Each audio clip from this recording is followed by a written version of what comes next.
함께 기도드리겠습니다. 사랑이 많으시고 은혜가 풍성하신 아버지 하나님 감사합니다.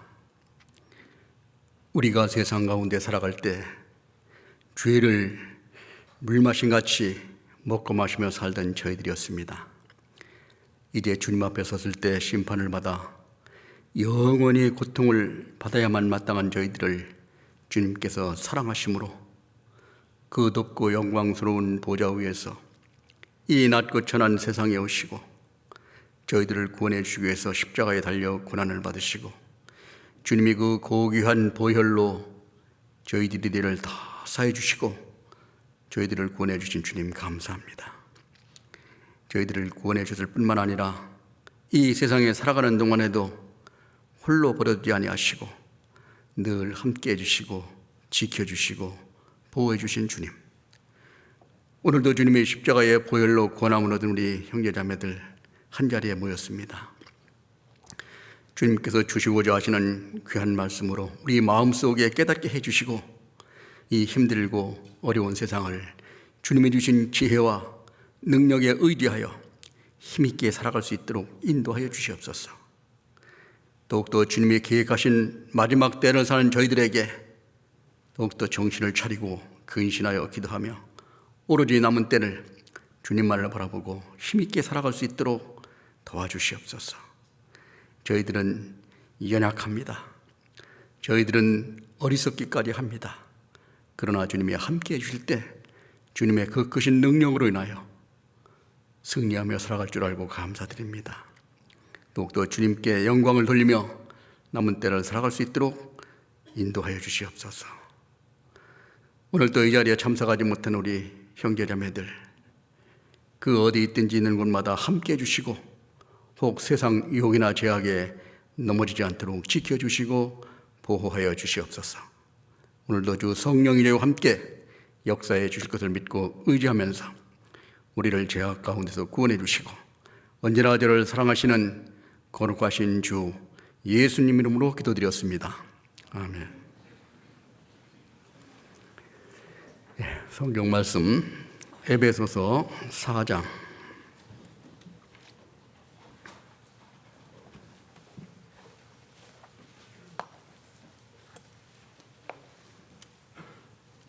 에베소서 4장 21절부터 보시겠습니다.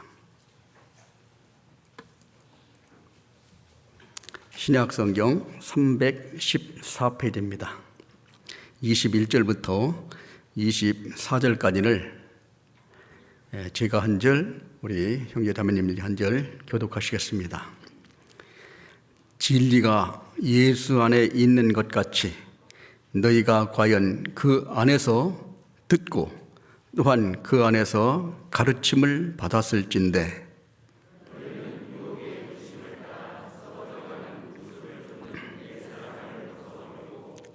오직 심령으로 새롭게 되어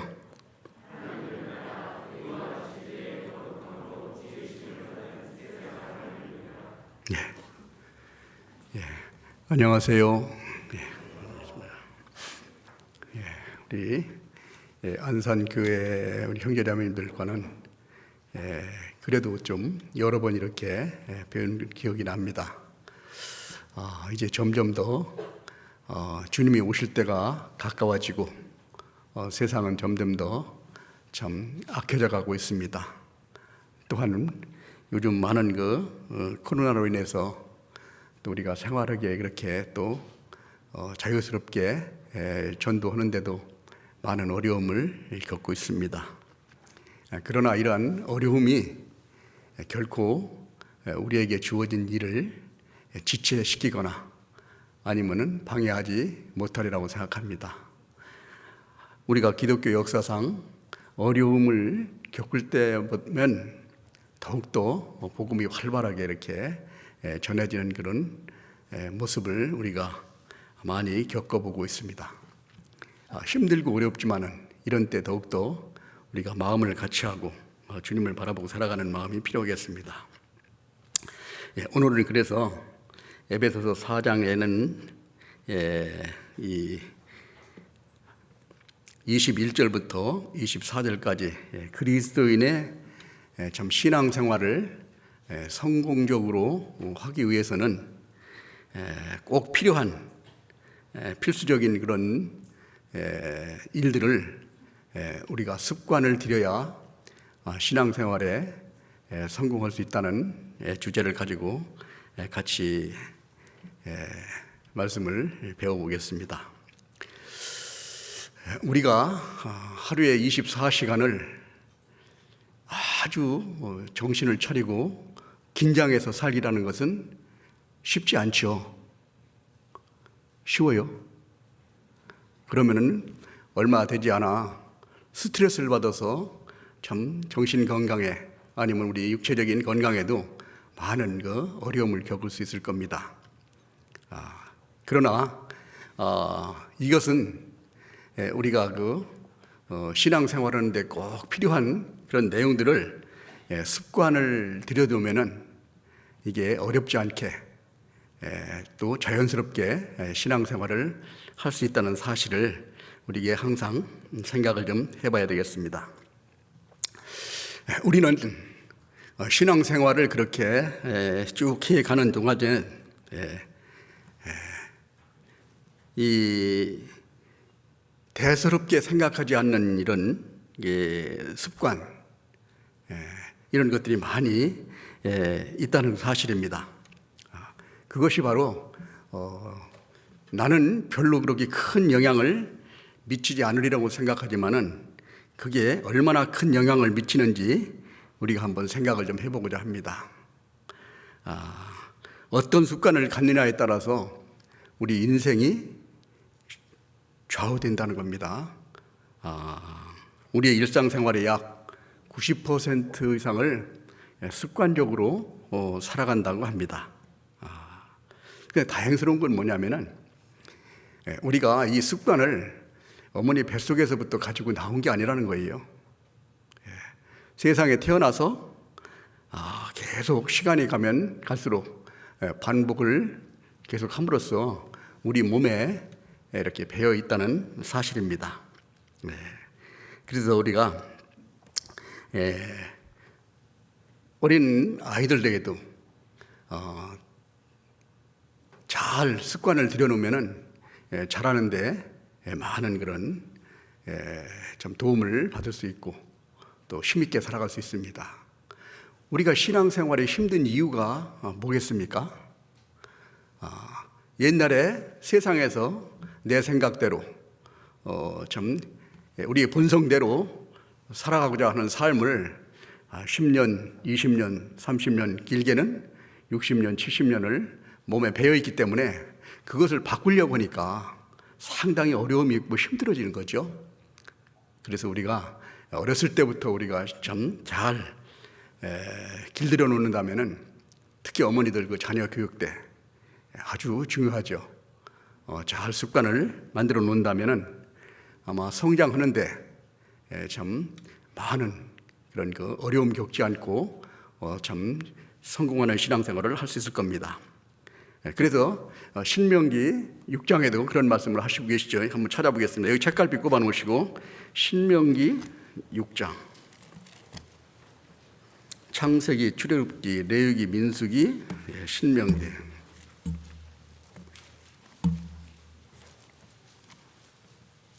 6장 6절 7절부터 제가 읽어드리겠습니다.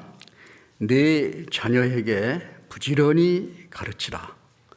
집에 앉았을 때든지 길에 행할 때든지 누웠을 때든지 일어날 때든지 이 말씀을 강론할 것이며 너는 또 그것을 내 손목에 매어 기호로 삼으며 내 미간에 붙여 표를 삼고 또 내 집 문설주와 바깥문에 기록할지니라. 자, 여기에서 우리가 자녀들 교육할 때 내 자녀에게 부지런히 가르치는 것이 필요합니다. 항상 가르치라는 거죠. 이 내용을 보면은 집에 앉았을 때든지 길에 행할 때든지 누웠을 때든지 일어날 때든지 계속 들어갈 때든지 나갈 때든지 가르치라는 겁니다. 그렇게 계속 가르치는 것이 필요하다는 겁니다. 그러나 그것보다도 먼저 선결해야 될 부분이 앞에 있는 5절과 6절이라는 겁니다. 자, 5절부터 6절까지 같이 읽어보겠습니다. 너는 마음을 다하고 성품을 다하고 힘을 다하여 네 하나님 여호와를 사랑하라. 오늘날 내가 네게 명하는 이 말씀을 너는 마음에 새기고. 네 자녀에게 부지런히 가르치는데 먼저 해야 될 것이 뭐냐? 가르치는 사람이, 즉 부모님이 자녀를 가르칠 때는 부모님이 먼저 너는 마음을 다하고 성품을 다하고 힘을 다하여 네 하나님 여호와를 사랑하라. 오늘날 내가 네게 명하는 이 말씀을 너는 마음에 새기고, 이제 자녀들에게 부지런히 가르치라는 겁니다. 아이들이 상당히 영악합니다. 엄마 아빠가 하는 슥 지나가는 소리를 하더라도 아이들은 반응을 아주 잘합니다. 마찬가지로 하나하나의 행동이 아이들에게 큰 영향을 미친다는 사실입니다. 그래서 부모님이 아이들에게 가르치는 가장 좋은 것은 실제로 여기에 쓰여있는 만큼 마음을 다하고 성품을 다하고 힘을 다하여 내 하나님 여호와를 사랑하고 오늘날 내가 네게 명하는 이 하나님의 말씀을 내 마음에 새기고 그 마음에서 우러나오는 그런 행동으로 그리고 언행으로 이렇게 자녀들을 가르친다면 자녀들이 뭐라고 하지 않아도 그대로 따라서 살아갈 겁니다. 그래서 옛날 그 말씀에 3살 버릇이 몇 살까지 간다? 요즘에는 뭐 이제 옛날에는 80이라면 상당히 긴 시간이었기 때문에 요즘에는 100살도 가죠. 3살 버릇이 80살까지 간다라는 이런 속담도 있듯이, 그래서 이 습관을 잘 들여놓는 것은 가장 참 중요한 일 중에 하나다라고 이렇게 생각을 합니다. 대개 성공한 사람들을 쭉 우리가 참 살펴보면은 그 사람들이 아주 좋은 습관을 많이 가지고 있었다는 거예요. 좋지 않은 습관을 가지고 있는 사람은 거의 다 세상에서 그렇게 성공하지 못한 사람들이 많다는 사실입니다. 결국 우리가 삶을 살아갈 때 똑같은 시간과 똑같은 환경 속에서 삶의 질을 변화시킨다든지 삶의 성공을 우리가 하기 위해서는 가장 중요한 것이 뭐냐? 습관을 들인다는 겁니다. 그래서 세계적으로도 많이 그 성공한 사람들을 보면은 자기가 아침에 뭐 일찍 일어나는 습관, 예를 들어서 하루에 아침에 뭐 5시에 일어나는 뭐 5시 클럽이라든지 아니면 일찍 일어나가지고 참 이렇게 살아가는 모습, 이런 걸 보면은 성공한 사람들이 한 모든 참 기록을 보면은 부지런하고 열심히 일찍 일어났다는 거예요. 제가 한번 그런 애 한번 생각을 좀 해보니까요. 하루를 살아가는데 여기서 보통 몇 시에 일어납니까? 여러 차이가 있겠지만은 보통 이제 뭐 한 7시쯤 일어나죠.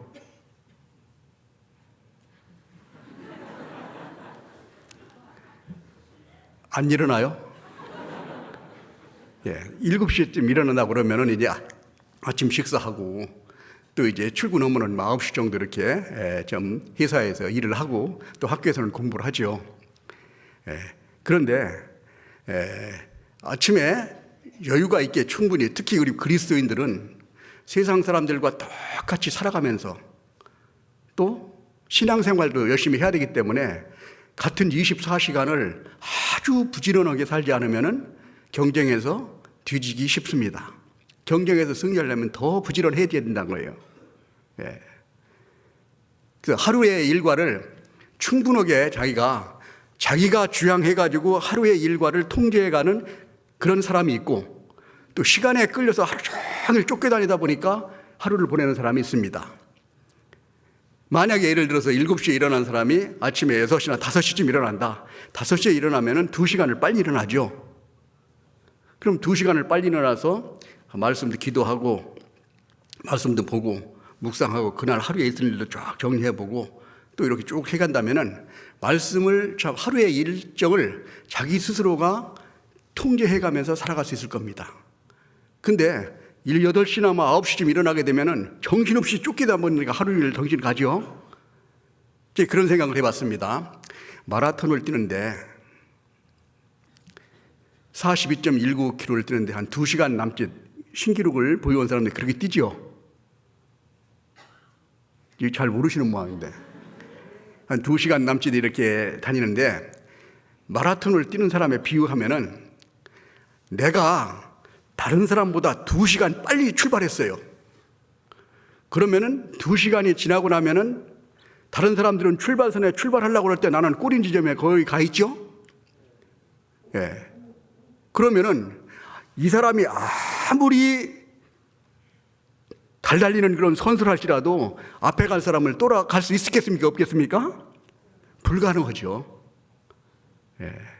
마찬가지로 하루의 일과를 매일같이 2시간씩 빨리 일어나가지고 달리는 사람이 있다면 2시간 후에 가는 사람보다는 훨씬 더 참 올바른 그런 참 삶을 살아갈 수 있을 겁니다. 2시간 이후에 따라간 사람은 도저히 불가능해요. 그것도 하루에 2시간씩이면 1년이면 얼마입니까? 720시간을 앞에 가고 있다는 거예요. 10년, 20년, 30년이면 도저히 따라갈 수 없는 그런 삶을 살아가고 있다는 겁니다. 그래서 우리들이 어떤 습관을 들여놓으면 상당히 삶에 유익을 가져올 수 있는 것 같이 우리가 이제 길들여지지 않으면 참 쉽지 않습니다. 우리가 습관을 갖기가 어려운 이유는 뭐냐면 세상에서 몇십 년 동안 거기에 당겨서 길들여 있던 이 생각과 우리 행동을 이제 바꾸려고 생각하니까 이게 쉽지 않다는 거예요. 그래서 그런 내용을 같이 한번 생각을 좀 해보겠습니다. 그 프랑스에 있는 그 수학자인 그 우리가 파스칼이라는 그 우리가 과학자를 잘 알 겁니다. 파스칼이 하는 얘기가 습관은 자기의 본성보다 10배나 큰 힘을 가지고 있다라고 이렇게 말을 했습니다. 아마 그 말에도 많은 그 일리가 있다고 생각합니다. 그래서 어떤 습관을 오늘 한번 성경 속에서 있는 습관들을 몇 가지 확인해 보고 그러면 우리가 어떻게 습관을 만들어 갈 것이냐에 대해서 한번 깊이 생각을 하고 아마 오늘 내가 오늘 말씀을 듣고 나서 한 가지씩이라도 내 습관을 바꿔보는 결심을 하고 바꿔진다면은 아마 남은 신앙생활은 참 성공히 할 수 있는 그런 기회가 되리라고 생각합니다. 자, 성경에 습관이라는 그런 말씀이 들어있는 걸 찾아보면 한 6번 나옵니다. 처음에는 이제 예수님이 감람산에 기도하러 올라가실 때 습관에 따라 올라가셨다 이런 말씀이 기록이 되어 있죠. 그 다음에 히브리서 10장에 보면은 모이기를 피하는 어떤 습관, 그 다음에 우리가 고린도전서에 보면 우상에 대한 그 습관, 그 다음에 에레미야 22장에 보면은 그 여호와긴 왕의 그 하나님 말씀을 청종하지 않는 것이 습관이 되어 있다는 말씀이 나옵니다. 그리고 사무엘상 2장에 홈리와 비느하스, 엘리 제사장의 아들인 홈리와 비느하스의 참 불순종하는 그런 습관, 그리고 이제 다윗의 사무엘상의 다윗의 어떤 그 블레셋 쪽에서 있는 습관을 이제 나오는데 이 습관들을 이제 한번 하나하나 한번 우리가 좀 생각을 좀 해보고자 합니다. 먼저 우리가 제일 먼저 나왔던 기도하는 습관이라는 것은 그야말로 우리가 구원받은 구원받지 못한 그리스도인들도 이 기도라는 것은 아주 길들여져 있죠. 아마 이제 바로 구원받은 분들은 이제 좀 생소하겠지만은 구원받고 몇 년이 지나면은 기도하는 것은 아주 습관적으로 어디 가서 참 아침에 일어날 때든지 아니면 저녁에 잘 때든지 어떤 일이 있을 때라든지 또 실제로 우리가 음식물을 우리가 참 섭취할 때 항상 감사하는 기도를 하는 것이 습관이 되어 있습니다. 예수님께서도 이 기도하는 습관, 이거를 실제로 감람산에서 이제 올라가셔서 기도하는 습관이 있다고 말씀을 하셨습니다. 기도가 그렇게 중요하다는 거예요. 자, 근데 우리가 기도하는 것이, 즉 기도라는 것은 하나님과의 대화라고 얘기할 수 있죠. 또 어떤 하나님과의 교제 뭐 이런 게 할 수 있는데, 항상 우리가 하도 이렇게 습관적으로 하다 보니까 이 기도를 할 때 참 긴장을 하지 않고, 어떤 때는 우리가 마태복음 6장의 기도에 대한 가르침을 예수님께서 가르쳐 주기 전에 예수님께서 경고하신 말씀이 있죠. 한번 찾아보겠습니다. 마태복음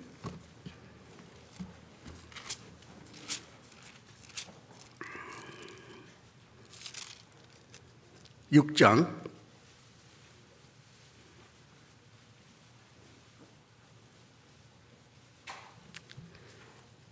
1절 봅니다. 사람에게 보이려고 그들 앞에서 너희 의의를 행치 않도록 주의하라. 그렇지 아니하면 하늘에 계신 너희 아버지께 상을 얻지 못하니라. 자, 사람에게 보이기 위해서. 그리고 7절에 보면은 또 기도할 때 이방인과 같이 중언부언하지 말라. 저희는 말을 많이 하여 들으실 줄 생각하느니라. 그리고 서기관과 바리새인들이 기도하는 세리와 둘이 나와서 기도하는 모습을 보면은 자랑스럽게 기도하지 않고 저는 불이 덫에 가늠하지 아니하고 일주일에 2번씩 금식하고 소득의 11조를 한달이나이다. 저기 있는 저 세리와 같지 아니면 감사하나이다. 이런 식으로 진짜 하나님 앞에서 그렇게 한다는 것은 하나님을 잘 모르기 때문에 그런 기도를 하게 된다는 거죠.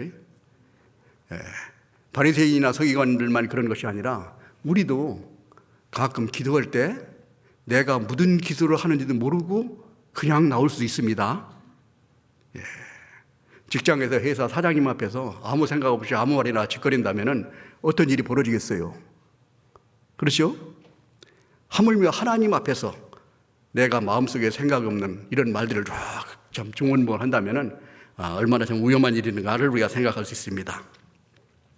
기도하는 습관을 들었는데 그 기도가 진짜 하나님에게 상달되는 그런 간절한 마음으로 기도를 하는 그런 습관이 길들여져 있어야 되는데 너무 많이 기도를 하다 보니까 그것이 바로 경각심을 잃게 된다는 거예요. 손만 모으면 그냥 이 말이 기도가 줄줄줄 나오죠?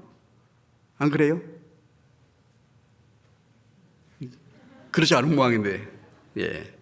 자, 그래서 이 기도에 대한 습관, 두려움 가운데 하나님 앞에서 하나님에게 하는 기도라는 사실을 우리가 확실하게 알고 그것이 참 습관이 되어야 된다는 사실. 우선 기도가 아주 중요하다는 그런 내용을 같이 보면서 마태복음 7장 7절에는 항상 하나님께서 우리에게 주신 구하라 그러면 주실 것이요 찾으라 그러면 찾을 것이요 두드리라 하면 열리리라 라고 말씀하신 것처럼 우리에게 하나님께서 구원받은 그리스도인에게 가장 큰 특권을 주시는 것이 바로 기도라고 생각합니다. 기도를 하라는 것은 뭐예요? 하나님이 주시겠다는 거죠. 맞아요?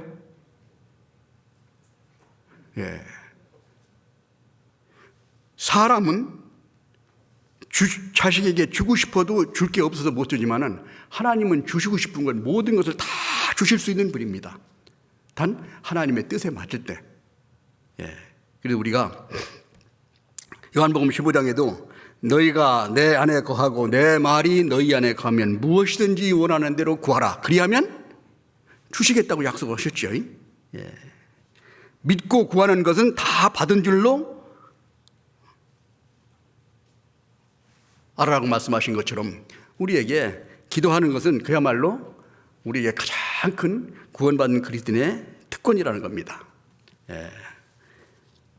우리가 기도할 때 참 야고보서 1장에 나와 있는 말처럼 너희 중에 누구든지 지혜가 부족하거든 후히 주시고 꾸짖지 아니하신 하나님께 구하라. 그리하면 주시리라.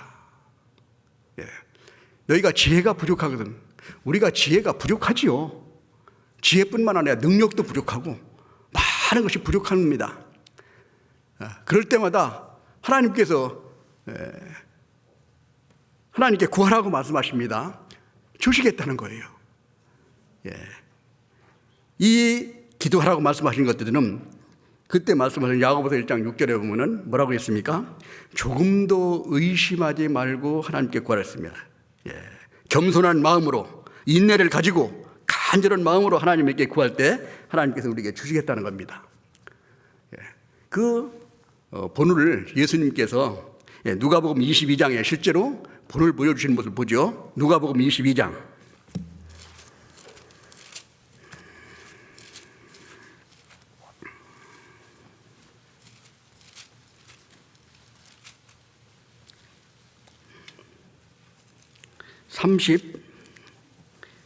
39절부터 봅니다. 신약성경 135페이지 39절. 예수께서 나가사 습관을 쫓아 감람산에 가심에 제자들도 쫓았더라. 그곳에 이르러 저희에게 이르시되 시험에 들지 않기를 기도하라 하시고 저희를 떠나 돌 던질 만큼 가서 무릎을 꿇고 기도하여 가라사대 아버지여, 만일 아버지의 뜻이거든 이 잔을 내게서 옮기시옵소서. 그러나 내 원대로 마옵시고 아버지의 원대로 되기를 원하나이다 하시니 사자가 하늘에서부터 예수께 나타나 힘을 돕더라. 44절 같이 읽겠습니다. 예수께서 힘쓰고 애써 더욱 간절히 기도하니 땀이 땅에 떨어지는 핏방울같이 되었더라. 예수님이 기도하시는데 간절한 마음으로 땀방울이 핏방울처럼 변해서 떨어질 정도로 간절한 마음으로 기도를 했다는 거예요. 자, 예수님께서도 이와 같은 기도를 하셨다는 것은 우리는 더 말할 것도 없죠. 얼마나 간절한 마음으로 하나님께 기도하는 것을 해야 되는가.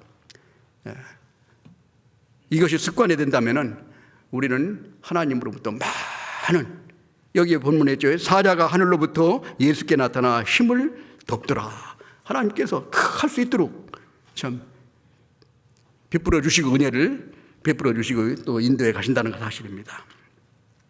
우리가 잘 알고 있는 그 한나, 사무엘상에 나와 있는 한나가 좀 자식이 없어가지고 하나님에게 간절하게 기도하는 모습을 우리가 볼 수 있죠. 거기도 한번 찾아보겠습니다. 사무엘상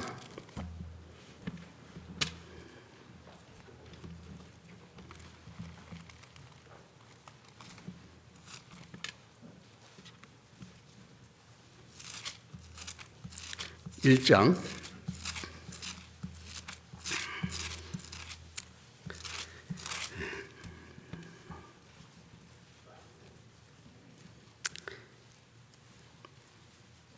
10절부터 봅니다. 한나가 마음이 괴로워서 여호와께 기도하고 통곡하며 소원하여 가로되 만군의 여호와여, 만일 주의 여종의 고통을 돌아보시고 나를 생각하시고 주의 종을 잊지 아니하사 아들을 주시면 내가 그의 평생의 그를 여호와께 드리고 삭도를 그 머리에 대지 아니하겠나이다. 간절한 마음으로 여기서 그냥 상당히 참 많이 그 마음이 아프고 참 여기는 불인나로 인해서 참 고통을 받고 이렇게 자랐는데 여기서 살아가고 있는데 여기서 이제 하나님에게 자식을 달라고 간절하게 기도하는 모습을 봅니다. 그 말씀을 하나님께서 들으셨는 거예요. 19절. 그들이 아침에 일찍 일어나 여호와 앞에 경배하고 돌아가서 라마 자기 앞에 이르르니 엘가나의 그 아내 한나와 동침함에 여호와께서 그를 생각하신지라. 이 한나가 간절하게 기도하는 그 모습을 생각해서 여기는 사무엘을 주셨죠. 그래서 사무엘을 주셨는데 여기에 한나의 믿음이라는 것은 대단했습니다. 보통 사람들은 참 갈 때와 나올 때가 다르다고 그러죠. 그래서 처음에는 없으니까 간절하게 구했다가 주시면은 이제 하나님에게 드려야 되는데 드리기가 쉽지 않죠. 아이고 하나만 더 주시면 이제 드리겠습니다라고 생각을 할 수도 있고, 생각이 달라집니다. 그러나 이 한나는 자 28절 젖될 때까지 쫙 데리고 있다가 그러므로 나도 그를 여호와께 드리되 그의 평생에 여호와께 드리나이다 하고 그 아이는 거기서 여호와께 경배하니라. 여기는 그 엘리 제사장한테 그 성막을 갖다 드리고 다시 이제 돌아오는데, 보통 어머니들은 자기 자식이 자기 눈앞에 안 보이면 큰 걱정과 근심을 합니다. 그런데 엘리 제사장한테 맡겨놓고 자기 돌아오는데 그 한나의 마음은 기쁘고 즐거워서 기도하는 모습이 사무엘상 2장에 나옵니다. 2장 1절 한나가 기도하여 가로되 내 마음이 여호와를 인하여 즐거워하며 내 뿔이 여호와를 인하여 높아졌으며 내 일이 내 원수들을 향하여 크게 열렸으니 이는 내가 주의 구원을 인하여 기뻐함이라. 자기 자식을 막 갖다 하나님께 드리고 돌아오는 길에 막 기쁘고 즐거워서 오는 거예요. 이 한나의 믿음은 대단한 겁니다. 우리 어머니들은 실제 이걸 느낄 수 있을 거예요. 아마 한나는 내가 내 자식을 키우는 것보다 하나님께서 키우는 것이 훨씬 더 온전하고 훌륭하게 키울 거라는 걸 확신을 가지고 들어오는 그런 마음이라고 생각할 수 있습니다. 그러니까 하나님 얼마나 확실하게 믿고 있는 거예요.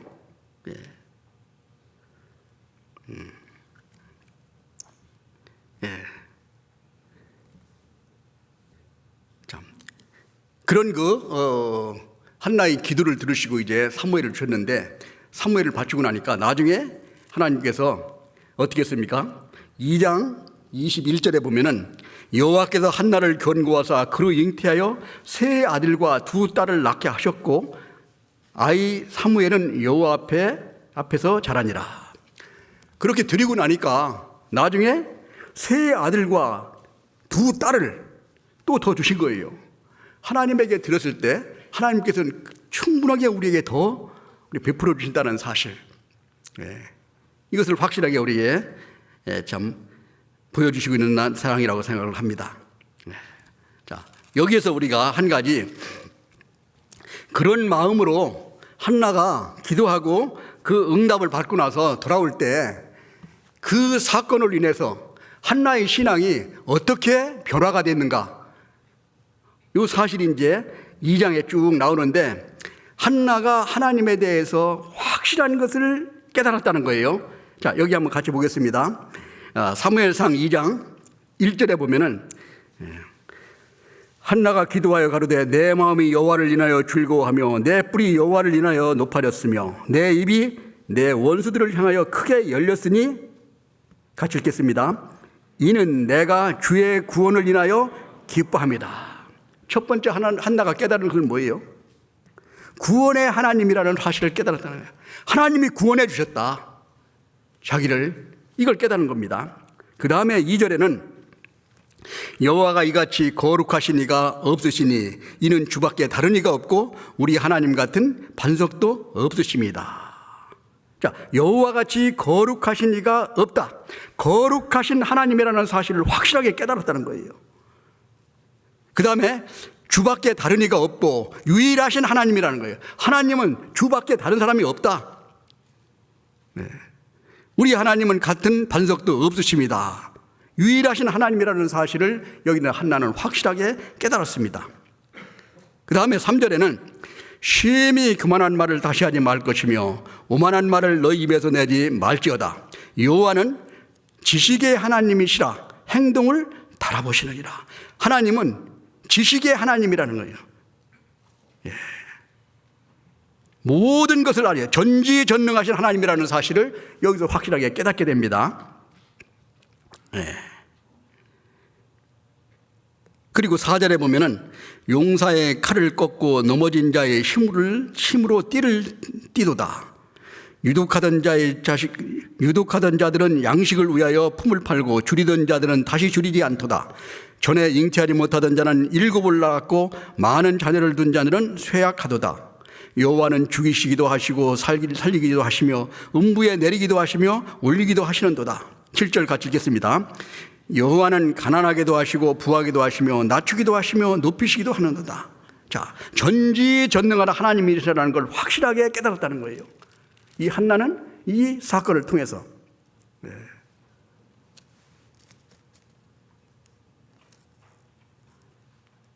그리고 9절에 보면은 그가 그 거룩한 자들이 발을 지키실 것이요 악인으로 흑암 중에 잠잠케 하시리니 힘으로는 이길 사람이 없음이로다. 이길 사람이 없이 승리의 하나님이라는 사실을 여기서 한나는 깨달았습니다.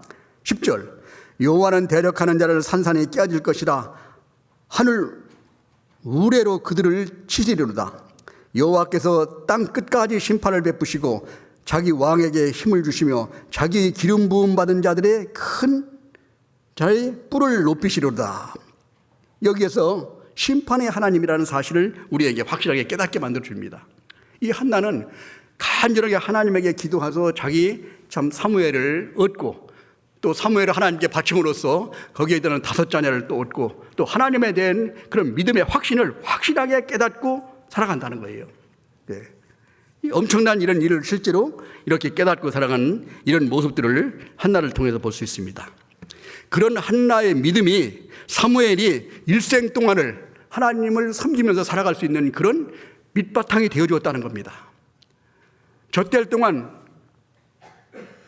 데리고 있었습니다. 젖될 동안에 사무엘의 마음에 무엇을 심어놨을 게 없어요. 그 어린아이한테 무엇을 가르칠 수 있었겠습니까? 여기서는 한나는 그 하나님이 어떤 하나님이라는 걸 간절하게 기도하는 그 모습, 그거를 사무엘의 마음에 확 찍어놨을 거예요. 하나님이 실제로 참 훌륭하신 분이구나. 하나님밖에 없구나. 우리 엄마가 저런 거 보니까 진짜 하나님밖에는 다른 분을 믿을 수가 없겠구나. 이 하나님이 어떤 분이시라는 걸 확실히 마음속에 새겨놓았기 때문에 일생 동안을 하나님을 섬기는데 온전하게 주님을 따라서 살아갈 수 있다는 사실을 우리에게 확인해 주고 있습니다. 그리고 또 우리가 잘 알고 있는 그 다윗 왕과 그 참 사울 왕을 볼 때 두 왕의 차이가 어디 있습니까? 다윗은 하나님께서 뭐라고 말씀하셨습니까? 내 마음에 합한 사람이라. 마음에 합하려면은 서로가 알아야 되죠. 하나님은 다윗의 마음을 알 수 있을 겁니다. 그러나 다윗은 하나님의 마음을 잘 알 수 없겠죠. 어떤 방법으로 알겠어요? 많은 하나님에게 기도하고 말씀을 기도하고 체험하고 서로 참 하면서 하나님의 뜻을 알아간 겁니다. 다윗이 얼마나 하나님에게 기도를 열심히 했느냐 하면은 참 우리가 한 가지 참 볼 수 있죠. 사무엘하 2장을 봅니다.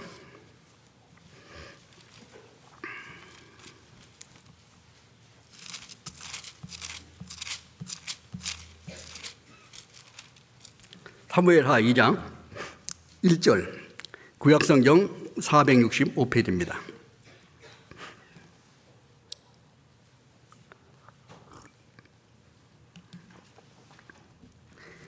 그 후에 다윗이 여호와께 물어 가로되 내가 유다의 한 성으로 올라가리이까? 여호와께서 가라사대 올라가라. 다윗이 가로되 어디로 가리이까? 가라사대 헤브론으로 올라갈지니라. 자, 여기에서 다윗은 아주 작은 세밀한 일도 하나님에게 다 물어보고 살아가는 모습을 봅니다. 이제 사울 왕이 전쟁에서 죽었습니다.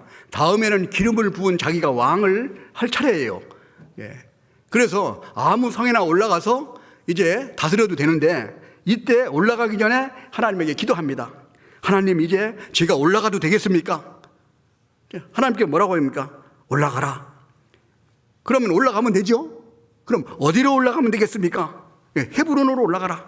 이렇게 아주 세밀하게, 전쟁 때도 마찬가지죠. 블레셋 군대가 전쟁을 다 가져오면은, 전쟁을 좀 쳐들어오면은 이 전쟁을 하나님 우리에게 붙이셨습니까? 물론 붙였다고 그러면은 다 함대가 나가서 싸운다는 거예요. 그게 승리하고, 붙이지 않았다면은 다시 다른 방법을 택해서 이제 피해가고, 이와 같이 하나님의 뜻대로 온전히 살아가는 그런 다윗이 일생 동안 이렇게 위대한 왕이 되었다는 것은 다윗이 특별한 재주가 있어가지고 그런 게 아니죠. 오로지 하나님에게 간절하게 기도 잘해가지고 출세한 사람이 다윗입니다. 계속 하나님을 물어보니까 아마 우리 자녀들도 저 부모님에게 많이 대화를 하고 부모님을 많이 물어보게 이렇게 성장한 사람들은 진짜 어떤 실패할 확률이 적을 거예요. 뭐 어릴 때부터 그런 습관이 들었으면은 왜 많은 문제가 생기냐면 대화가 잘 안 되기 때문에 문제가 생기죠. 부부 사이에 대화가 안 되면 문제가 생깁니다. 부자, 가족과 부모와 자식 간에 대화가 안 되면 문제가 생겨요. 모든 하나님과 우리 사이에 대화가 안 되면 문제가 생깁니다. 한바탕 싸우고 나면 맨 처음에 허리에 앉는 게 뭐예요? 말하지 않죠, 그죠? 문 확 닫고 들어가가지고 이제 내가 이기나 보자 뭐 이래가지고 어리석은 일이요. 하나님은 우리가 누가 잘하고 잘못했느냐 이거를 판단하는 것보다 서로 사랑하느냐를 더 크게 보죠. 형과 동생이 다퉜습니다. 형이 잘하고 동생이 잘못했습니다. 그래도 누구를 혼내요? 동생을 혼내요? 형을 혼내요? 형을 혼내죠. 왜? 잘하고 잘못한 건 둘째고 너는 왜 동생하고 싸우냐 이거예요. 왜 사랑하지 않느냐 이겁니다. 마찬가지 하나님도 우리가 잘하고 잘못한 것, 그런데 우리는 보통 잘하고 잘못한 걸 가르려고 그냥 다툼이 일어납니다. 그것보다도 사랑하는 마음이 있으면 다툼이 허다한 허물을 덮어주게 돼 있죠. 하나님은 그걸 우리에게 말씀하신 겁니다. 다윗이 마찬가지로 이와 같이 하나님과 참 사랑하는 그런 마음이 있기 때문에 시편 18편에도 나의 힘이 되신 여호와야 내가 주를 사랑하나이다. 주님을 사랑하는 마음이 있기 때문에 하나님이 힘을 주시고 능력을 주시는 거예요. 우리가 사랑하는 애인이 있다면 국경을 넘어서도 사랑하죠. 힘이 생기잖아요. 사랑하는 마음이 있으면 힘들지 않아요. 다윗이 외삼촌 집에서 라헬을 위해서 7년 동안을 고생하는데도 7년이 며칠 같았다? 수일 같았다고 그러잖아요. 그 밑에서 일하는 게 얼마나 어렵고 힘들겠어요. 그러나 사랑하는 마음이 있으면 힘이 생겨. 주님을 사랑하는 마음이 있으면 기쁘고 즐겁습니다. 오늘도 날씨가 구질구질한데 교회당에 나올 때 주님을 사랑하는 마음이 있다면, 특히 우리 형제자매를 사랑하는 마음이 있다면 교회 오는 길이 발걸음이 얼마나 기쁘고 즐겁겠어요. 오늘도 주님을 만나러 가는구나. 또 오늘도 우리가 형제자매들을 우리가 만나보러 가는구나. 근데 사랑하는 마음이 없으면 아이고 이거 비가 구질구질 오는데 그냥 쉬어버릴까, 코로나도 많이 심하다는데 라고 생각할 수 있죠. 그와 같이 사랑하는 마음이 있을 때 우리는 다윗의 하나님과 참 기도하는 그런 습관이 몸에 배어 있는 것 같아요. 이에 반면에 사울은 하나님에게 묻지 않아서 망했습니다. 사울이 왕이 돼서 한 2년 동안 처음에는 하나님께 순종했습니다. 그러나 그 이후에는 계속 다윗을 쫓아서 죽이려고 다니는 한 10년 동안 쫓아다니고 참 얼마나 참 어리석은 거예요. 아마 다윗을 잘 다스렸으면 사울 왕은 힘 안 들이고 영광을 받을 뻔한 그런 위치에 여건이 있었습니다. 근데 그 다윗을 갖다 좀 원수처럼 죽이려고 쫓아다녔으니 시기하는 마음 때문에 인생을 망친 사람이 바로 사울입니다. 왜? 하나님의 뜻을 모르기 때문에 그런 거예요. 자, 역대상 10장.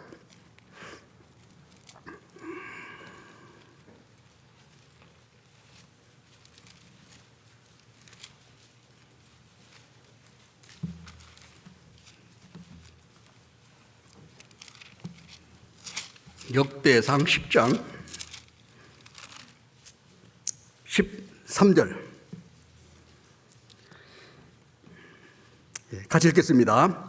사울이 죽은 것은 여호와께 범죄하였음이라. 저가 여호와의 말씀을 지키지 아니하고 또 신접한 자들에게 가르치기를 청하고 여호와께 묻지 아니하였으므로 여호와께서 저를 죽이시고 그 나라를 이새의 아들 다윗에게 돌리셨더라. 묻지 않아서. 그래서 우리가 기도하는 습관, 그리고 간절하게 참 온전하게 참 묻는 그런 모습이 우리에게 하나님의 큰 은혜를 베풀 수 있는 그런 방법이라는 걸 우리가 가르쳐 줍니다. 기도라고 하면 우리가 다니엘을 빼놓을 수 없지 않습니까? 다니엘을 기도하는 그런 모습을 보면은 이제 다니엘이 참 바벨론에 포로로 끌려갔습니다. 포로로 끌려가서 이제 왕하고 같이 식사를 하니까 큰 대우를 받는 거죠. 사실은 왕하고 같이 식사한다는 것은 참 얼마나 큰 영광이에요. 예. 그런데 거기서 가만히 보니까 이 고기 같은 게 나오는데 보니까 이게 제사 지내는 음식이 나온 거예요. 그 다윗은 이 제사 지내는 음식을 먹어가지고 내 몸을 더럽히지 않겠다는 그런 결심을 하고 이제 하나님에게 간절하게 참 구했을 때 하나님께서는 그 여건과 형편을 쫙 이끌어 가시죠. 예, 한번 찾아보겠습니다. 다니엘서 1장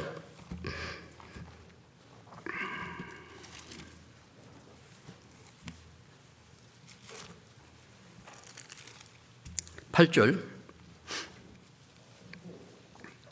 다니엘은 뜻을 정하여 왕의 진미와 그의 마시는 포도주로 자기를 더럽히지 아니하리라 하고 자기를 더럽히지 않게 하기를 환관장에게 구하니. 자, 우리가 이 상황을 보면은 왕이 주는 음식을 자기가 포로인 주제에 다타부타 할 수 있는 그런 역할이 안 되죠. 잘못하다는 자기 목숨이 위태로울 수 있습니다. 거기다가 안 먹겠다고 얘기하니까 이게 참 문제가 크죠. 자, 그렇게 결심을 했을 때 하나님이 도와주시는 모습을 봅니다. 9절. 하나님이 다니엘로 환관장에게 은혜와 긍휼을 얻게 하신지라. 하나님이 다니엘로 환관장에게 은혜와 긍휼을 얻게 하신지라. 환관장의 마음을 움직여서 다니엘을 불쌍히 여기는 마음을 갖게 만들어준다. 그리고 15절. 열흘 후에 그들이 얼굴을 더욱 아름답고 살이 더욱 윤택하여 왕의 진미를 먹는 모든 소년보다 나아 보인지라. 한 열흘 동안 채소를 먹이고 나니까 이게 좀 피골이 상접해가지고 좀 헛수술할 줄 알았는데 더 윤택이 났다는 거예요. 네. 열흘 동안 음식을 잘 먹어가지고 어떻게 윤기가 막 발잘잘 흐리고 막 그러겠어요. 적어도 한 6개월은 먹어봐야죠. 우리 자매님들도 화장품 발라보면 한 열흘 발라보면 표시가 나요? 더 발라봐야 돼요. 한 6개월 정도 하면은 뭐 이게 좀 바뀌겠죠. 예. 자, 그러나 여기서 열흘 동안 하고 나니까 이게 막 모양이 윤택이 나는 겁니다. 그리고 17절. 하나님이 이 네 소년에게 지식을 얻게 하시며 모든 학문과 재주에 명철하게 하신 외에 다니엘은 또 모든 이상과 몽주를 깨달아 알더라. 학문과 재주라 명철하게 해주셨습니다. 얼마나 명철하게 해주시냐면 20절. 같이 읽어보겠습니다. 왕이 그들에게 모든 일을 묻는 중에 그 지혜와 총명이 온 나라 박수와 술객보다 10배나 나은 줄을 아니라. 박수와 술객들도 뭐가 좋은데 그것보다도 10배나 더 많은 그런 그 지혜를 주셨다는 겁니다. 예를 들어서 만약에 여기 IQ가 여기 있는 술객이나 박수들이 IQ가 200이라면은 여기는 이 다니엘에게는 얼마나 줬습니까? 10배니까 2000, IQ 2000 뭐 이러면 모르는 게 없을 거 아니겠어요? 그렇게 지혜를 주셨다는 겁니다. 그리고 또 한 가지는 21절 같이 읽어보겠습니다. 다니엘은 고레스 왕 원년까지 있으니라. 자, 다니엘이 바벨론에 불려가지고 이제 총리급의 대우를 받고 같이 유치해서 이렇게 일을 했습니다. 그런데 붙들려 갈 때 느부갓네살 왕 때 붙들려 갔습니다. 그 아들이 벨사살 왕이었습니다. 그 다음에 다리오 왕이 있었죠. 그 다음에 누가 있습니까? 페르시아의 초대왕 고레스가 있었습니다. 나라가 바뀌고 정권이 바뀌고 했는데도 자기 위치를 계속 하는 거예요. 이건 불가능한 겁니다. 하나님께서 지켜주지 않으면. 안 그렇습니까? 이와 같이 하나님에게 뜻을 정하고 하나님에게 간절하게 기도하며 나아갈 때 하나님께서는 할 수 있도록 하나님 만들어 주시는 거예요. 이 다니엘을 통해서 느부갓네살 왕이 꿈을 꾸고 이제 꿈을 잊어버려가지고 꿈을 이제 좀 알아야 되겠는데, 참 술사들을 들여다다 못하니까 나중에 다니엘이 불려가 다니엘에게 한 얘기가 있죠. 그러니까 다니엘이 뭐라고 그랬습니까? 기한을 주시면 내가 알아서 하나님 좀 알려드리겠다고 얘기하죠. 기한을 주시면 누구한테 가서 알아다 주겠습니까? 하나님에게 기도해서 알아내겠다는 거예요. 그러니까 다니엘이 얼마나 많은 하나님의 기도에 응답을 받고 하나님과 어떤 참 믿음의 관계가 있기 때문에 왕에게 거짓말 할 수 없죠. 알려주겠다고 해서 못 알려주면 생명이 위태롭죠. 자, 그런 속에서도 여기 다니엘이 참 기도하는 그리고 다니엘을 모함하기 위해서 이제는 트집을 잡을 것이 없으니까 왕 외에 다른 사람에게 참 뭐를 구하는 자는 사자굴에 집어넣는다고 거기 모함하는 사람들이 있을 때 다니엘은 예루살렘에 문을 열고 하루에 3번씩 기도하는 모습, 습관대로 기도를 쫙 하는 모습을 봅니다. 그런 다니엘을 하나님께서 지켜주고 보호해 주시고 역사에 가신다는 사실을 우리에게 교훈해 주고 있습니다. 자, 이와 같이 기도를 우리가 잘하는 이런 습관만 길들인다면은 우리는 하나님으로부터 참 무궁무진한 그런 기쁨과 즐거움과 은혜 속에서 살아갈 수 있습니다. 우리가 받지 못하는 것은 구하지 않기 때문에 우리가 받지 못한다고도 말씀하셨고, 우리가 육신적으로 하나님의 뜻이 맞지 않도록 다른 것을 구하기 때문에 우리가 얻지 못하는 경우도 있습니다. 그리고 또 한 가지는 우리가 하나님이 필요하신 때, 내가 필요한 때 주시는 것이 아니라 하나님이 필요하신 때 주시죠. 자, 우리가 어린아이들한테 이제 하나님이 이제 한나와 같이 하나님이 간절하게 기도하면 그대로 예스 하고 주시는 경우가 있어요. 그 다음에는 또 이제 하나님에게 간절하게 기도할 때 내가 필요할 때 주세요, 하나님이 필요할 때 주세요. 예? 누구 필요할 때 주실까? 하나님이 필요할 때 주시죠. 어린아이가 엄마가 이제 부엌에서 요리를 하는 거 보니까 막 번쩍번쩍한 칼을 들고 척척척척 하는 거 보니까 한번 갖고 싶었어요.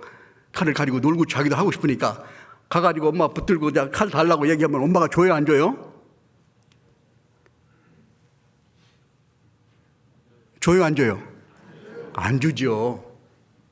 예. 그러면은 나중에 자라가지고 시집갈 때쯤 되면은 쌍둥이 칼 세트로 사주잖아요. 예? 예. 때가 되면 주시는 거예요. 때가 되면.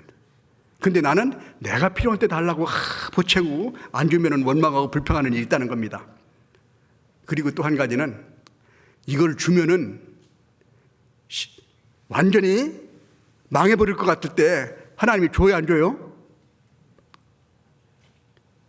여기 잘 모르시는 분이 많은 모양인데, 이걸 줄 때 신앙적으로 잘 살아갈 때 갈 것 같으면 다 줄 텐데, 만약에 예를 들어서 여기 오늘 나오신 분한테 돌아가실 때 한 100억씩 준다고 딱 해서 100억씩 주었습니다.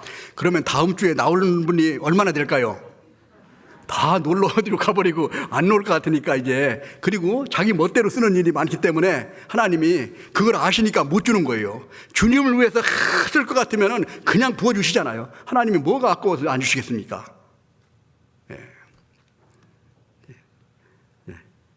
그래서 우리가 기도하는 습관만 잘 길들인다면 우리는 진짜 하나님 앞에 진짜 영광을 돌리면서 기쁨과 즐거움으로 살아갈 수 있을 겁니다.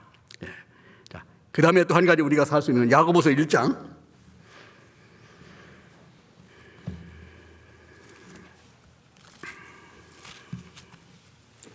야고보서 1장.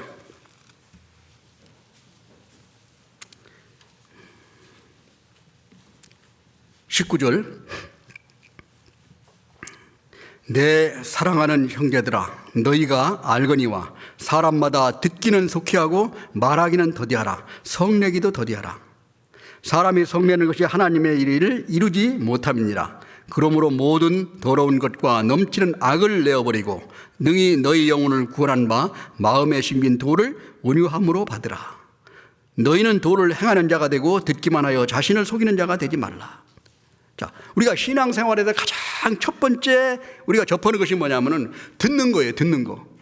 말씀을 듣고, 우리가 구원받을 때도 믿음은 들음에서 나고 들음은 그리스도의 말씀으로 말미암았느니라. 듣고, 말씀을 듣고 이제 시작하는 거예요. 네. 여기서도 듣기는 속히 하고, 네. 오늘 또 말씀을 듣는 이 모습들을 보면은 우리의 앞에 있으면 다 보이죠. 말씀을 듣는 모습을 보면은 신앙생활이 어느 정도라는 것을 금방 파악이 됩니다. 저쪽 뒤에 앉아가지고 꾸벅꾸벅 조는 사람은 위험하죠. 예, 대개 학교 가도 앞에 앉는 사람들은 공부를 잘해요, 못해요? 뒤에 앉는 사람 공부 잘해요, 못해요? 위험해요. 그냥 유두고가 뒤에 앉아가지고 참 바울이 참 설교를 오래 하니까 꾸벅꾸벅 졸다가 떨어져가지고 죽은 경우도 있잖아요. 응? 그래서 앞자리가 참 좋은 자리인데 이게 와가지고 착 앉으면은 앞에 앉아서 들으면 말씀만 딱 들리죠. 뒤에 앉아있으면 뭐만 보여요? 앞에 있는 사람 머리통만 보이죠? 자꾸 흔들고 막 하는 거 그냥 막 왔다 갔다 하는 이게 시선에 초점이 안 맞춰지죠. 예. 예. 그래서 청종하는 것이 그렇게 중요하다. 말씀을 듣는 자세를 보면은 그 사람 신앙을 알 수 있습니다. 우리가 건강한 사람을 어떻게 합니까? 음식을 잘 먹는 사람이 건강한 사람이에요. 다른 거 없습니다. 골고루 잘 먹는 사람, 열심히 먹는 사람, 이 사람이 건강한 사람입니다. 말씀도 마찬가지로 잘 듣고 또 확실하게 내가 소화시키고 또 소화시키고 나면 힘이 나잖아요. 그래서 살아가는 것이 신앙생활입니다. 말씀이 없이는 신앙생활 불가능합니다. 말씀을 그냥 그렇게 잘 듣지도 않는데 나는 신앙생활 잘한다고 생각하는 사람은 그건 잘못된 사람이에요. 3일 동안 굶어서 아무리 황고장사를 할 때도 한 3일 동안 굶어버리면 힘이 눈이 핑핑 돌고 힘이 없죠. 마찬가지 말씀도 마찬가지입니다.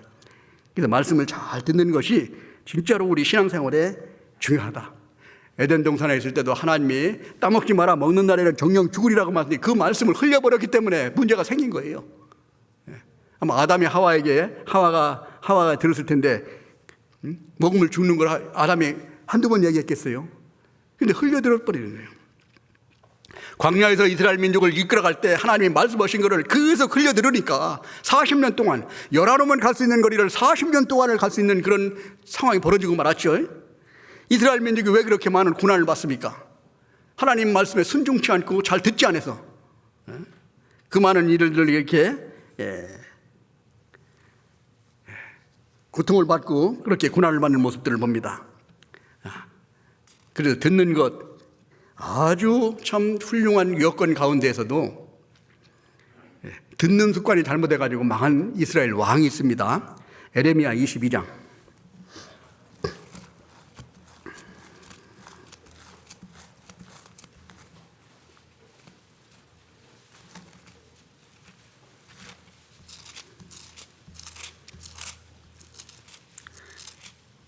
에레미야 22장 21절 같이 읽어보겠습니다. 내가 평안할 때 내가 내게 말하였으나 내 말이 나는 듣지 아니하리라 하였나니 내가 어려서부터 내 목소리를 청종치 아니함이 내 습관이라. 하나님 말씀을 하시는데 내가 듣는데 슬슬슬슬 들어버리는 것이 습관이 됐다는 거예요. 자, 그러면 여기는 여호와킨 왕만 그러냐? 우리가 지난주에 말씀을 했습니다. 지난주에 무슨 말씀을 들으셨어요? 얼마나 기억에 남으십니까? 어떤 분들은 제목까지도 생각이 안 나는 분이 있어요. 한참 찾아봐야 알죠? 하나님이 하시는 말씀, 어떤 사람이 말이 아니라 목사의 말이 아니라 하나님이 하시는 말씀을 내가 어떻게 받아들이냐에 따라 나의 삶이 바뀐다는 사실입니다. 청종치 아니함이 습관이라. 습관이 되어버렸습니다. 그랬을 때 어떤 일이 벌어졌습니까? 22절. 내 목자들은 다 바람에 삼키울 것이요 너를 사랑하는 자들은 사로잡혀 가리니 그때 내가 반드시 네 모든 악을 인하여 수치와 욕을 당하리라. 어떻게 욕을 당하냐? 20절 같이 읽겠습니다.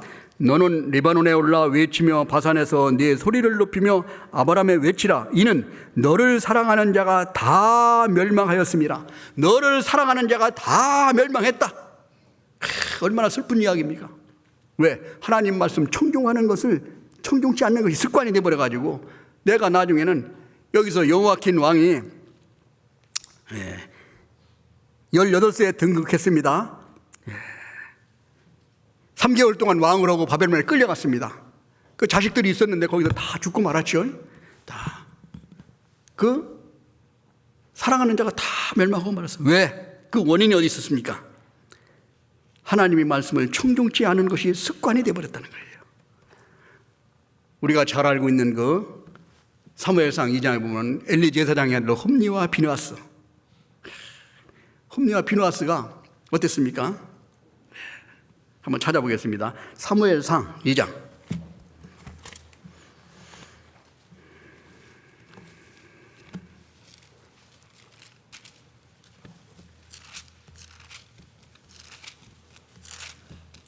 사무엘상 2장 12절. 엘리의 아들들은 불량자나 여호와를 알지 아니하더라. 자, 여기에서 우리가 잘 한번 생각해 보세요. 엘리의 아들들은 불량자나 여호와를 알지 못한 것이 아니라 알지 아니하였다고 그랬습니다. 알을 수 있는 기회가 돼 있는데 자기가 알지 않은 거예요. 그 제사장들의 백성에게 행하는 습관은 이러하니 곧 아무 사람이 제사를 드리고 그 고기를 삶을 때 제사장 사환이 그 손에 세갈고리를 가지고 와서 먼저 가지고 가서 잡섰다는 거예요. 하나님에게 제사를 드리기 전에 먼저 자기가. 그 엘리의 아들들을 하나님께서는 뭐라고 보십니까? 17절. 이 소년들이 죄가 여호와 앞에 심히 크면 그들이 여호와의 제사를 멸시하였더라. 하나님을 우습게 생각한 겁니다. 그래서 자 25절, 여기는 엘리 제사장이 하는 이야기입니다. 사람이 사람에게 범죄하면 하나님이 판결하시려니와 사람이 여호와께 범죄하면 누가 위하여 간구하겠느냐 하되 그들이 그 아비의 말을 듣지 아니하였으므로 이는 여호와께서 그들을 죽이시기로 뜻하셨습니다. 그래서 한날에 죽어버렸잖아요. 전쟁터에 죽어서 엘리 제사장은 성막에 앉아있다가 법궤를 빼앗기고 자기 자식이 죽었다는 이야기 들으니까 놀래가지고 뒤로 넘어져가지고 목이 부러져 죽었습니다. 그런 일들이 벌어진 거예요. 그래서 이와 같이 하나님 말씀을 청종하는 것이 얼마나 중요한가를 우리에게 하나님께서 강조해 주십니다. 그리고 듣는 습관, 우리가 잘 길들여야 되는데 순종하고자 하는 마음으로 하나님이 이루어 주실 것을 확실히 믿음으로 간절한 마음으로 인내를 가지고 감사하면서 우리가 그 기도하는 그런 습관을 우리에게 가졌을 때 하나님께서는 그를 응답해 주시고 우리를 옳은 걸로 인도해 가시고 우리에게 많은 축복과 평강을 우리에게 베풀어 주신다는 사실을 우리에게 교훈해 주고 있습니다. 자, 그러면 우리가 이제 이 습관을 어떻게 해야 만들 것이냐, 이것이 참 중요하죠. 습관은 참 만들기가 쉽지 않습니다. 자, 우리가 살아갈 때 먼저 우리에게 자기는 자기 습관이 무엇이 잘못된가를 잘 모릅니다. 근데 상대방은 잘 알죠. 다른 사람이 보면 저 형제님은 이것을 좀 고쳤으면 좋겠는데, 이것을 좀 바꿨으면 좋겠는데, 저 형제님은 이것만 고치면 참 훌륭할 텐데, 이런 걸 잘 보입니다. 다른 분들은. 근데 자기는 이제 잘 안 보여요. 자기가 하는 건 잘 모를 수가 있습니다. 그래서 이렇게 참 우리가 진짜 사랑하는 마음으로 권면해주는 것도 필요하고, 또 하나님 말씀 안에서 자기가 어떤 습관이 있는 것을 진단하는 것이 필요합니다. 그리고 내가 이것을 한번 고쳐야 되겠다라고 생각하면은 그걸 결심을 하고, 그리고 그거를 계속 이렇게 반복하는 수밖에 없다는 사실을 우리에게 겨루는데, 우리 한번 생각해 보시죠. 좀 뇌를 연구하는 그 학자들이나 우리 심리학자들이 말을 들어보면은 우리의 나쁜 습관을 없앨 수는 없다고 합니다. 우리가 나쁜 습관이 있으면 이걸 없앨 일은 없는데, 왜 그러냐면은 우리가 이 나쁜 그 습관은 우리 뇌가 구조가 되어 있는 것이 이걸 하지 마라 하고 부정적인 것을 집어넣으면은 이거를 더 명확하게 그거를 우리가 인지한다고 그럽니다. 실험을 했는데 이런 실험을 했답니다. 물 한 컵을 가지고 저쪽까지 갔다가 이제 저쪽 탁자에 놓는데 한 방울도 흘리지 않고 가지고 와라 라고 하고 가져간 사람하고 조심해서 가지고 와라 라고 한 두 사람을 갖다 물을 가지고 또 갖다 놓게 했는데, 어떤 사람이 물을 많이 흘렸겠습니까? 한 방울도 흘리지 말고 가지고 가는 사람이 물을 많이 흘렸답니다. 왜 그러냐면은 부정적인 그런 지시를 할 때 우리 뇌에서는 그 베타파라는 그런 참 파가 생겨가지고 이것은 근육을 경직시킨대요, 이렇게. 그래가지고 전부 이 침들이 있는데, 긍정적인 명령을 하는 뇌에서는 이 알파파를 발생해가지고 근육을 이완시켜 부드럽게 만들어준답니다. 그래가지고 우리에게는 항상 긍정적으로 이야기하는 것이 우리 뇌 속에 잘 인식되기를 쉽다는 거예요. 자, 그러면은 우리가 어떻게 해요? 그러면은 우리가 이 나쁜 습관이 없앨 수가 없으면은 없애기는 쉽지 않죠. 근데 다른 방법이 있다는 거예요. 없앨 수는 없는데 이걸 바꿀 수는 있다는 거예요. 바꿀 수는 다른 거로. 그래서 우리 성경에도 하나님 말씀하신 대로 갈라디아서 5장 봅니다. 갈라디아서 5장.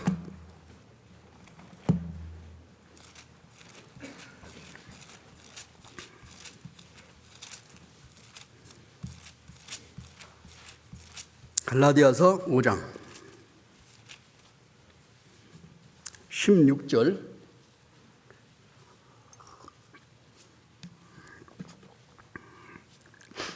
같이 읽겠습니다.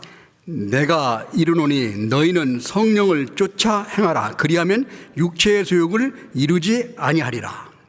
육체 하고 싶은 그 본성이 있어가지고 육체의 소욕을 하지 않으려고 하는데 하지 말아야지 하면은 이게 점점 자꾸 없어지지 않는다는 거예요. 더 신경 쓰게도 더 여기 자극이 심해가지고 마음에 얽혀져 있다는 겁니다. 그래서 우리가 여기에서 뭐라고 합니까? 너희에게 내가 이르노니 너희는 성령을 쫓아 행하라. 그리하면 육체의 소욕을 이루지 아니하리라고 말씀하신 것처럼 육체의 소욕을 이루지 않기 위해서는 뭐를 해요? 성령을 쫓아 행하라. 성령을 쫓아 행하라. 성령을 열심히 하다 보면은 육체적인 걸 뒤로 가서 이제 하지 않겠다는 거예요. 네. 우리가 시편 1편에도 복이 있는 사람은 악인의 꾀를 쫓지 아니하고 죄인의 길에 서지 아니하고 오만한 자의 자리에 앉지 아니하고 오직 여호와 율법을 즐거워하여 율법을 죄로 묵상하는 자로다. 이 사람을 복이 있는 사람이라고 합니다.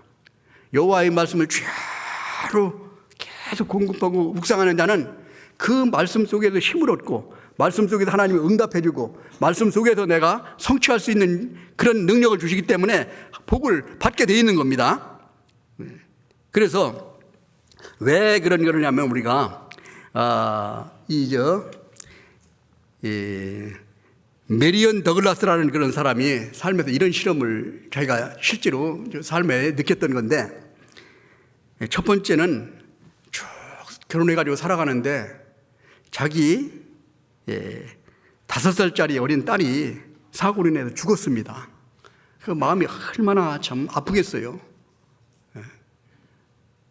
참. 근데 그것이 끝이 아니라 또 자기 부인이 이제 아기를 낳는데 그 아기가 또 죽어버렸어요.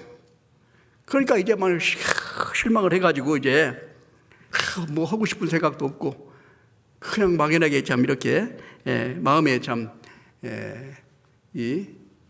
답답한 그런 마음을 가지고 이제 걱정을 하는 그런 마음 속에서 살아가고 있는데 의사를 찾아가서 치료를 받아봐도 이게 치료가 안 되는 거예요.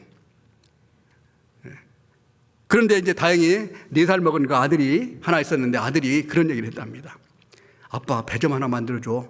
하니까 지금 아무것도 하고 싶은 마음이 없는데 이 배를 만들어주고 싶은 그런 상도가 없는 거예요. 그냥 가만히 쉬고 싶은 마음만 있어 거예요. 근데 아이가 자꾸 조르니까 그래가지고 이제 배를 만들기 시작해가지고 한 3시간 동안에 걸쳐서 이 배를 잘 만들어 놨는데 배를 만들고 나서 자기 생각이 바뀌었다는 거예요. 그때부터는 평안한 마음을 느꼈다는 겁니다.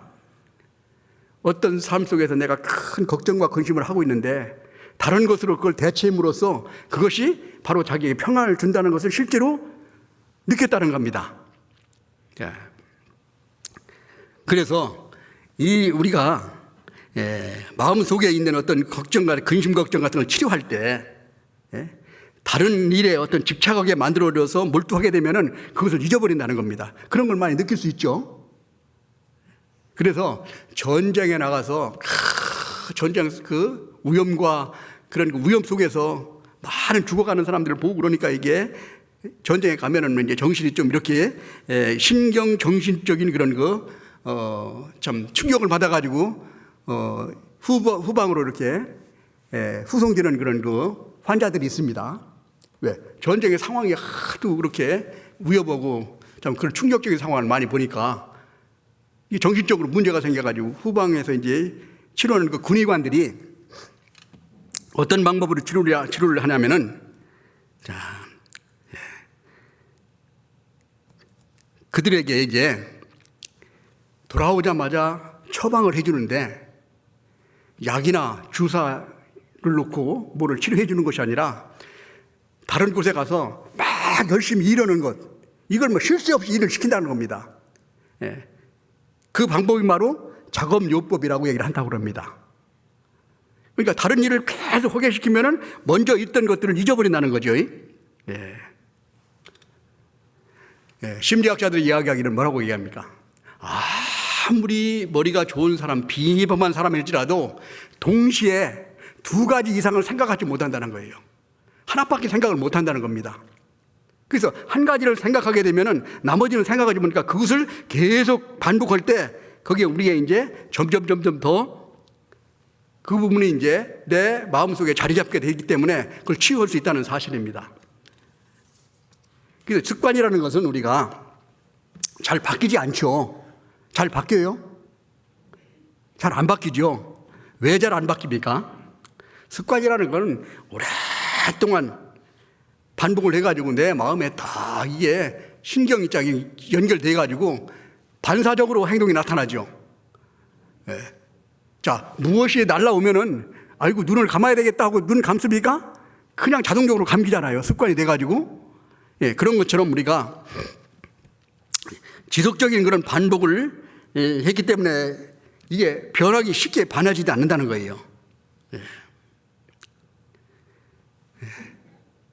그래서 그 습관을 이제 바꾸기는 이제 쉽지 않은데, 그렇기 때문에 우리가 이 습관이라는 것은 한 가지 행동을 할 때 내 신경에 있는 그런 그 신경이 이제 약간씩 이렇게 연결돼 가지고 점점 반복을 계속하면 이게 굵어져 가지고 견고해진답니다.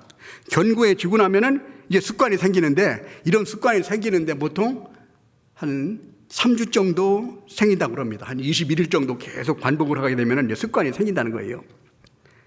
자, 그 뇌과학자들이 그런 이야기를 하는 겁니다. 근데 습관을 바뀌는 것은 이게 한 3개월 걸린다는 겁니다. 그러면 생기는 거고 바뀌는 거고 뭐 다르냐? 왜 그러냐면은 옛날에 가지고 있던 습관을 이게 바꾸는 걸 이걸 쫓아내고 다시 집어넣어야 되니까 이게 시간이 많이 걸린다는 겁니다. 근데 그 과정이 이런 겁니다. 만약에 예를 들어 주차장에 큰 트럭을 하나 세워놨는데 그 트럭을 빼어내오고 작은 차를, 자기 차를 거기다 세워야 될 텐데 세우는데 이게 이제 시간이 많이 걸린다는 거예요. 근데 많이 걸리는데 3개월 걸리는데 어떻게 되느냐면은 처음에는 큰 트럭을 움직일 때는 이게 힘이 들고 잘 안 움직여지죠. 잘 안 움직여집니다. 마찬가지로 첫째 한 달째, 두 달째까지는 이게 잘 안 움직여진다는 거예요. 그러나 한번 움직여지기 시작하면은 쉽게 가죠. 그래서 한 3개월부터는 이게 급격하게 확실하게 이렇게 변화가 된다고 얘기합니다. 그래서 3개월 정도 하게 되면은 이게 이제 점점 더 습관이 이루어져 간다고 그래요. 자, 그런 우리의 뇌 구조상에도 그렇고 우리 심리학적으로 참 알아본 결과가, 그러니까 3개월 정도 같은 기술을 계속 반복을 한다면은 이제 습관이 잘 만들어 간다는 겁니다. 그러기 위해서는 우리가 항상 말씀을 가까이 하고 그걸 계속 내가 했던 습관을 고치기 위해서 결심을 하고 계속 반복하는데, 우리가 한 번 결심하면은 며칠 가요? 많은 사람들이 한 3일 간다고 그러죠. 이게 작심 3일이라고 얘기하잖아요. 이게 3일마다 한 번씩 하는 거예요. 그러다 보면 그걸 계속 한 3개월쯤 하게 되면은 그때부터 내 습관이 바뀌어가기 시작한다는 겁니다. 신명기 30장.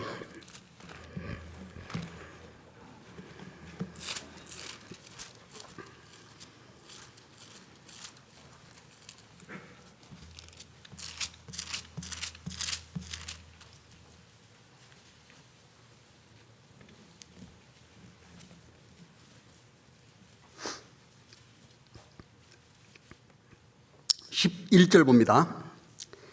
내가 오늘날 네게 명한 이 명령은 네게 어려운 것도 아니요 먼 것도 아니라 하늘에 있는 것이 아니니,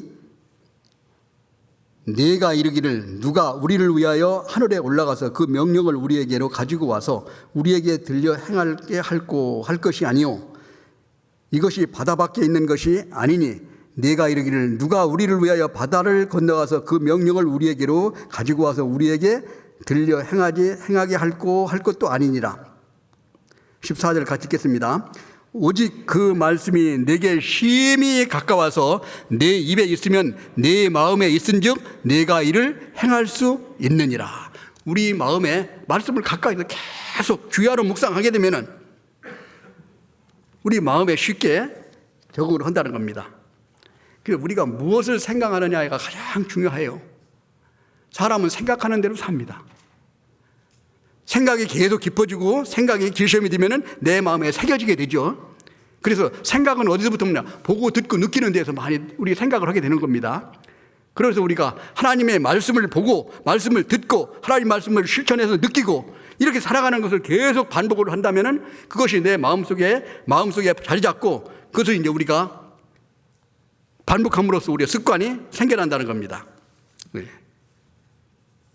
그래서 그렇게 하려면 우리가 이 여건과 이 상황을 부여해 줘야 되는데 첫 번째 중요한 것은 뭐냐면은 내가 요한복음 우리가 15장에 있는 포도나무의 비유에서 보듯이 하나님 말씀을 듣고 우리가 구원받은 그리스도인에게 첫 번째 하신 하나님 말씀이 내 안에 거하라. 내 안에 거하라. 주님 안에 거할 때 항상 말씀을 공급받을 수 있고 말씀을 비추어서 내가 어떤 잘못된 것을 내가 깨달을 수가 있고 그걸 자꾸 고치려고 노력을 계속 시행을 할 때 점점 이제 한 3개월 정도 지나면 이게 만들어지기 시작한다는 겁니다. 그래서 우리가 습관을 바꾸는 방법은 다른 특별한 기술이 있는 게 아니고 특별한 어떤 일이 있는 게 아니에요. 계속 반복하는 것이 가장 첫 번째 방법이라는 겁니다. 우리가 삶을 통해서 그래서 히브리서 12장 2절에 보면은 믿음의 주요 또 온전케 하시는 예수를 바라보자.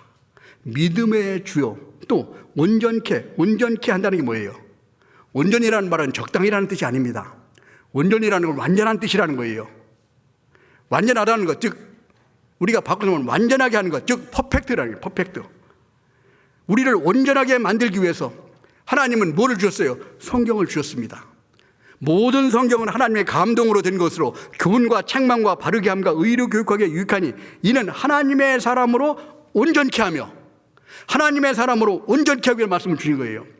모든 선한 일을 행하기에 온전케 하기 위함이다. 나를 온전하게 주님처럼 만들어 가고 싶다는 거예요. 예. 그래서 하나님 말씀을 주신 겁니다. 말씀을 주시고 그것으로도 하나님께서 부족하기 때문에 우리 안에 성령으로 오셔서 그 일을 이루어 가시고 같이 이루어 가시겠다는 거예요. 성령이 나를 도와주시는 헬퍼, 나를 도와주시는 분이잖아요. 예. 자, 하나님이 나에 대한 소망이 있다면 나를 어떻게 만들어 가고 싶으실까요? 부모님이 자기 자녀를 키우는데 어떠한 자녀로 만들고 싶으십니까? 적당히 살아가는 사람으로 만들고 싶습니까? 훌륭한 사람으로 키우고 싶습니까? 어떻게 키우고 싶어요? 훌륭하게 키우고 싶죠. 하나님은 나를 훌륭한 사람으로 키우시기를 원하시는 것이 하나님이시라는 거예요. 그래서 그 방법을 말씀을 주셨어요.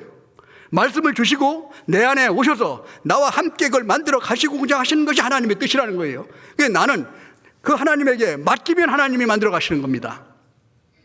맡기는 작업이 바로 말씀에 계속 내 안에 습관으로 만들어져 가지고 이루어진다면 우리는 하나님의 생각하신 대로 아주 훌륭한 하나님의 그리스도인이 돼서 주님과 같이 우리가 점점 변해가는 그런 모습을 하나님은 보기를 원하십니다. 베드로나 바울이나 예수님 제자들만 그렇게 훌륭한 사람이 되기를 원하십니까? 그렇잖아요. 나도 주님께서 훌륭한 사람으로 만들어가기를 원하신다는 거예요. 오늘도 하루가 되면은 우리에게 하나님은 어떻게 나를 하루 동안 인도해 가시기를 원하실까를 깊이 생각해 본다면은 주님께서 나를 인도해 가시는 길을 깨닫게 만들어 주시고 그 길을 온전히 인도해 가실 거라는 사실을 깨닫고 살아갑니다. 예. 그래서 하나님을 기쁘시게 하는 그런 삶을 살아갈 때 더욱더 하나님은 우리에게 하나님의 은사를 주시고 은혜를 베풀어 주실 겁니다. 은사라는 것은 나에게 할 수 있는 지혜와 능력을 주신다는 거예요. 그래서 오늘 본문에 있는 말씀 다시 한번 보겠습니다. 에베소서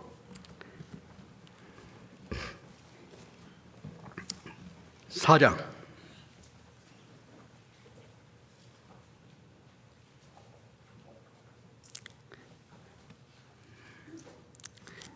21절부터 24절까지를 같이 읽어보겠습니다. 진리가 예수 안에 있는 것 같이 너희가 과연 그에게서 듣고 또한 그 안에서 가르침을 받았을진데 너희는 유혹의 욕심을 따라 썩어져가는 구습을 쫓는 옛사람을 벗어버리고 오직 심령으로 새롭게 되어 하나님을 따라 의와 진리의 거룩함으로 지으심을 받은 새 사람을 입으라. 새 사람을 입어야 합니다. 그래야 우리가 신앙생활에 성공하는데 어려움이 없습니다. 네. 같이 기도하시겠습니다. 자비로우시고 은혜로우신 아버지 하나님 감사합니다. 영원히 멸망받을 수밖에 없는 저희들을 구원해 주시고 천국의 소망을 가지고 살아갈 수 있도록 인도해 주신 주님 감사합니다. 주님이 계획하신 마지막 때를 사는 저희들에게 더욱더 정신을 차리고 근신하여 기도하며 오로지 남은 때를 주님만을 바라보고 힘있게 살아갈 수 있도록 인도하여 주시옵소서. 아직도 구원받지 못한 우리 가족들, 친척들, 이웃들에게 귀한 하나님의 복음을 전하여 함께 하나님의 영광에 참여할 수 있도록 저희들을 귀하게 사용하여 주시옵소서. 앞으로의 모든 것도 오로지 주님의 거룩하신 능력에만 의지하며 우리를 사랑하시는 거룩하신 주 예수님 이름으로 기도드렸습니다. 아멘.